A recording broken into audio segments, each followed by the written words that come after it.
जय Hind dear student. हम लोग आज के लेक्चर में डिस्कस जो करने वाले हैं मोशन इन प्लेन चैप्टर, जो कि चैप्टर नंबर हम 4 यहाँ पर ले रहे हैं। और चैप्टर का नाम क्या है बेटे? नाम है motion in a plane. Physics time के यूट्यूब चैनल पर पहले के 2-3 टॉपिक जो हैं, जैसे कि हमने किया था मैथमेटिकल टूल एक चैप्टर किया, जिसको हम कोई चैप्टर ही कंसिडर नहीं करते हैं। सेकंड हमने किया था फिजिकल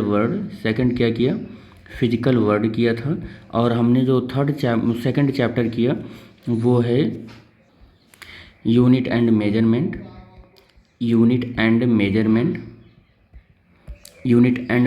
बेटे। तो ये फर्स्ट किया, सेकंड किया, और थर्ड हमने किया motion in a straight line. ये किया motion in a straight line, ठीक है। और अब हम लोग जिस चैप्टर पर चल रहे हैं उसका नाम है मोशन इन अ प्लेन, ठीक है। मोशन इन अ प्लेन इस चैप्टर की शुरुआत कर रहे हैं। और इस चैप्टर की शुरुआत कर रहे हैं, लेकिन इस चैप्टर में बहुत ज़्यादा डीप में अंदर जाने से पहले कुछ हम बेसिक चीज़ों के बारे में बात करेंगे। जैसे कि हम बात इस चैप्टर में बेसिकली वेक्टर की करेंगे।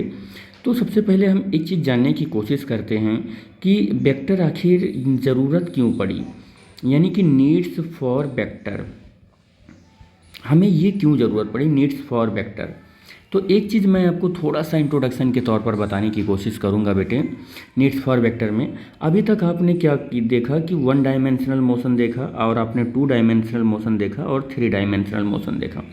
इस 1 डायमेंशनल मोशन को आपने कहा कि ये motion in a straight line है, आपने यही नाम दिया था, इसको स्ट्रेट लाइन है। इसको आपने कहा कि मोशन इन अ प्लेन है, आपने ये नाम दे दिया। और आपने इसको नाम क्या दिया कि मोशन इन अ स्पेस है, ठीक है। इसे मोशन इन 3 डायमेंशन को आपने क्या कहा, मोशन इन अ स्पेस है, ठीक है।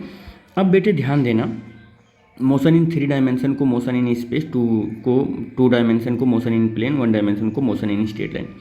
आप जरा गौर से देखें एक बात कि जब आप मोशन इन 1 डायमेंशन की बात करते हैं तो कितने डायरेक्शन पॉसिबल होते हैं? Only 2 direction. Only two direction. अब आप लोग परेशान मत होना, ओनली टू डायरेक्शन पॉसिबल होते हैं, ओनली 2 डायरेक्शन पॉसिबल होते हैं। कैसे डायरेक्शन पॉसिबल होता है? जैसे हम बात कर लें एक्सेलरेशन का, तो एक्सेलरेशन पॉजिटिव होगा या एक्सेलरेशन क्या होगा, नेगेटिव होगा। इस एस्पेक्ट में बात कर रहे हैं, याद रखना। अगर मैं 2 डायरेक्शन की बात कर रहा हूँ तो एक्सेलरेशन को यहाँ पर मेंशन करके बात कर रहा हूँ कि ये हमारा जो एक्सपेक्टेशन है, या तो पॉजिटिव एक्सेलरेशन या तो पॉजिटिव होगा या नेगेटिव होगा।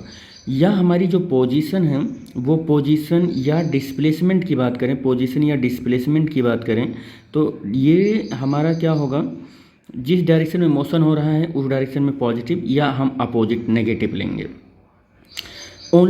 यहाँ पर मोशन इन 1 डायरेक्शन की बात अगर हम कर रहे हैं तो या पॉजिटिव लेंगे या नेगेटिव लेंगे, ये हम मोशन इन 1 डायरेक्शन की बात कर रहे हैं। लेकिन ज़रा गौर से देखें कि मोशन इन 2 डायमेंशन में, अगर मोशन इन 2 डायमेंशन की बात करें या मोशन इन 3 डायमेंशन की बात करें, तो क्या इसमें केवल पॉजिटिव और नेगेटिव ही होता है? तो ऐसा नहीं होता है। In order to deal with such situation there are many direction possible, बहुत ज़्यादा डायरेक्शन पॉसिबल हो जाती हैं। इसलिए हम क्या करते हैं कि ऐसे फिजिकल क्वांटिटी की जब डीलिंग करते हैं जहाँ पर बहुत सारे डायरेक्शन आ जाते हैं, तो हम लोग नए कॉन्सेप्ट को यूज कर लेते हैं, यानी कि we need to introduce the concept, new concept, ऐसा हम लिख सकते हैं, concept of new physical quantity,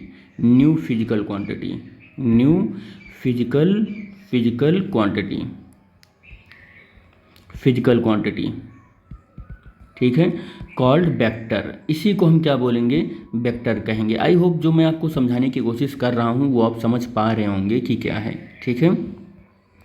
और इसमें वेक्टर क्वांटिटी में हम क्या कंसीडर करते हैं मेनली, जिसमें हम ये देखते हैं कि उस फिजिकल क्वांटिटी का डायरेक्शन क्या है और उस फिजिकल क्वांटिटी का मैग्नीट्यूड क्या है। मैग्नीट्यूड और डायरेक्शन दोनों हम देखने की कोशिश करते हैं।